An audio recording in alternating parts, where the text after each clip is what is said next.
ಇವತ್ತಿನ ನನ್ನ ಮತ್ತೊಂದು ಮಿನಿ ವ್ಲಾಗ್ಗೆ ಎಲ್ರಿಗೂ ಸ್ವಾಗತ. ಈ ವಿಡಿಯೋ ತುಂಬ ಲೇಟಾಗಿ ಅಪ್ಲೋಡ್ ಆಗ್ತಾ ಇದೆ, ಯಾರು ಬೇಜಾರು ಮಾಡ್ಕೋಬಾರ್ದು. ಕೃಷ್ಣ ಜನ್ಮಾಷ್ಟಮಿ ಇತ್ತು ಅಂತ ನಾವು ಬಂದಿದ್ದು ಮೈಸೂರಲ್ಲಿರೋ ಇಸ್ಕಾನ್ ಟೆಂಪಲ್ಗೆ. ನಾನು ಮೈಸೂರಲ್ಲಿ ಓದ್ತಾ ಇದ್ರು ಇಸ್ಕಾನ್ ಟೆಂಪಲ್ಗೆ ಹೆಂಗ್ ಹೋಗ್ಬೇಕು ಅಂತ ಗೊತ್ತಿಲ್ಲ. ಸರಿ ಇನ್ನೇನ್ ಮಾಡೋದು ಅಂತ ಅಲ್ಲಿ ಇಲ್ಲಿ ವಿಚಾರಿಸ್ಕೊಂಡು ಟೆಂಪಲ್ಗೆ ಹೋದ್ವಿ. ಅಲ್ಲಿ ನೋಡಿದ್ರೆ ಜನಸಾಗರ. ಹಂಗೆ ಮುಂದೆ ಹೋದ್ರೆ ಹೂನಲ್ಲಿ ಹರೇ ಕೃಷ್ಣ ಅಂತ ಬರ್ದಿದ್ರು. ಹೋಗ್ಬೇಕಾದ್ರೆ ಕ್ಯೂನಲ್ಲಿ ಹರೇ ಕೃಷ್ಣ ಅಂತ ಜಪ ಮಾಡ್ಕೊಂಡು ದರ್ಶನ ಮಾಡಕ್ ಒಳಕ್ ಹೋದ್ವಿ. ಟೆಂಪಲ್ ನ ಹೂನಲ್ಲಿ ತುಂಬಾ ಚೆನ್ನಾಗಿ ಸಿಂಗರ್ಸಿದ್ರು. ಶ್ರೀ ಕೃಷ್ಣ ಮತ್ತೆ ರುಕ್ಮಿಣಿನ ನೋಡಲು 2 ಕಣ್ ಸಾಲದು.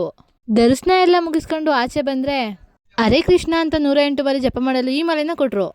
ನೀವು ನೋಡ್ತಿರ್ಬೋದು, ಜಪ ಮಾಡೋದಕ್ಕೆ ಇಷ್ಟೊಂದು ಜನ ಕೂತಿದ್ರು. ನಾವು ಕೂಡ ಕೃಷ್ಣನ್ ಜಪನ ಮುಗಿಸ್ಕೊಂಡು ಆಚೆ ಬಂದು ರಾಮಾಯಣ ಮಹಾಭಾರತ ಬುಕ್ಸ್ಗಳನ್ನ ಒಳಗೊಂಡಂತೆ ಹಲವಾರು ಬುಕ್ಸ್ಗಳನ್ನ ಅಲ್ಲಿ ಇಟ್ಟಿದ್ರು. ನಾವಂತೂ ತಗೊಳ್ಳಿಲ್ಲ, ನೋಡ್ಕೊಂಡು ಮತ್ತೊಂದ್ ಕಡೆ ಬಂದ್ವಿ. ಇದೇನು ಅಂತ ನನ್ಗಂತೂ ಗೊತ್ತಾಗ್ಲಿಲ್ಲ. ನಿಮ್ಗೇನಾದ್ರೂ ಗೊತ್ತಿದ್ರೆ ಕಮೆಂಟ್ ಮೂಲಕ ತಿಳಿಸಿ. ಇವತ್ತಿನ ಕತೆ ಇಷ್ಟೇ ಅಂತ ಹೇಳಕ್ಕಾಗಲ್ಲ, ಮುಂದಿನ ವಿಡಿಯೋ ಬರೋ ಗಂಟ ವೇಟ್ ಮಾಡಿ.